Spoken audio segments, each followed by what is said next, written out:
tragedia del 2 de octubre de 1968.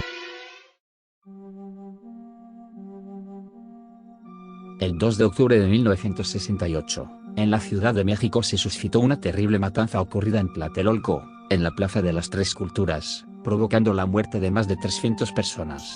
Fue la brutal culminación de delitos que podrían ser considerados contra la humanidad, perpetrados desde el gobierno de México en contra de los estudiantes a lo largo de ese año, caracterizados por las detenciones masivas, arbitrarias e ilegales que se realizaron durante este periodo, y por la planificación detallada y el alto grado de entrenamiento de las fuerzas represivas que participaron en los hechos.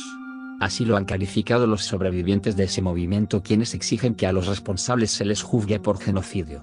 La masacre fue cometida por el ejército mexicano y el grupo paramilitar Batallón Olimpia en contra de una manifestación pacífica. La presencia de este batallón en el lugar de los hechos fue negada inicialmente por el presidente de México, Gustavo Díaz Ordaz, 1964-1970, aludiendo que su función era custodiar las instalaciones para los Juegos Olímpicos. Hoy se conoce la verdad gracias a diversas investigaciones, medios y testimonios. Aquel día el ejército y el batallón Olimpia, identificados por portar un guante blanco, pusieron en marcha la Operación Galeana con el fin de detener a los miembros del Consejo Nacional de Huelga, CNH, órgano de dirección colegiado, creado el 2 de agosto de 1968 por miembros de las escuelas en huelga, especialmente por estudiantes de la UNAM, el IPN, el Colegio de México, la Universidad Iberoamericana, y otras universidades del interior de la República. Los intentos de someter al CNH derivaron en la sangrienta represión al movimiento de protesta que por meses habían resistido y cuestionado las políticas y medidas sociales y económicas del Estado, reclamando democracia.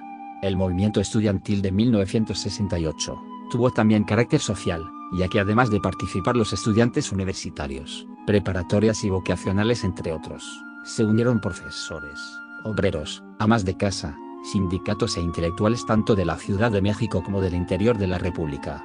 Los terribles hechos ocurridos en Tlatelolco opacaron la política oficial de promoción internacional de nuestro país a través de la celebración de actividades relacionadas con el deporte universal, pues por primera vez en la historia una ciudad latinoamericana sería la encargada de organizar el acontecimiento deportivo más importante del mundo, los Juegos Olímpicos. En contraste, esa época ya es recordada como la matanza de Tlatelolco, del 2 de octubre de 1968.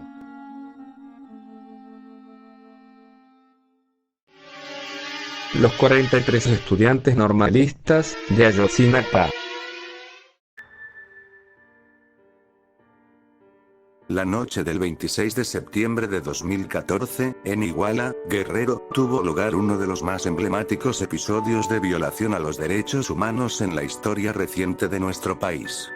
Los hechos sucedieron cuando un grupo de estudiantes de la Escuela Normal Rural Raúl Isidro Burgos de Ayotzinapa, de entre 17 y 25 años, acudió a la ciudad de Iguala, Guerrero, ubicada en ese mismo estado, con la finalidad de tomar autobuses que requerían para participar en la conmemoración del 2 de octubre, que cada año mantiene viva en México la memoria de esa represión contra estudiantes acaecida en 1968.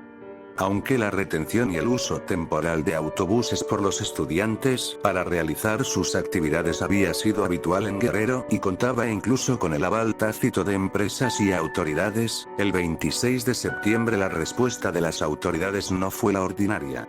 Policías municipales de Iguala abrieron fuego contra los estudiantes para impedir que salieran de la ciudad con los autobuses. De esta manera, auxiliados por otras corporaciones y por civiles, los policías lograron cerrar el paso a 5 autobuses, 3 que transitaban por una calle céntrica y 2 que lo hacían por una calle periférica. En esos dos escenarios fueron detenidos 43 estudiantes que habrían de ser desaparecidos. Más tarde esa misma noche, continuaron las agresiones contra los estudiantes y contra la población en general, ya no solo por parte de agentes estatales sino también por civiles que, como después se demostró, eran parte de la estructura de una organización criminal fuertemente imbricada con las instancias estatales presentes en esa zona de Guerrero, denominada Guerreros Unidos. El saldo de la cruenta noche de Iguala fue brutal. 43 jóvenes estudiantes que siguen desaparecidos. 6 personas ejecutadas, entre ellas 3 normalistas, incluyendo el caso de un joven cuyo cuerpo apareció al día siguiente en un paraje inhabitado con claras muestras de tortura. Al menos 40 personas fueron lesionadas, contando a 2 estudiantes que resultaron con afectaciones graves y permanentes a su salud.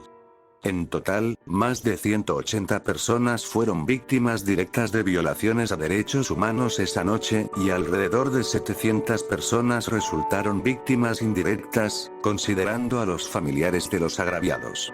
A pesar del proceso de búsqueda de verdad y justicia que iniciaron las y los familiares de los desaparecidos y de las víctimas de ejecución, la obstrucción de la investigación por parte de las autoridades ha impedido que la verdad de los hechos ocurridos a los normalistas de Ayotzinapa el 26 y 27 de septiembre de 2014 sea conocido por las familias y por toda la sociedad. Y por ende, tampoco se ha investigado, procesado y sancionado a todos los responsables de dichos sucesos.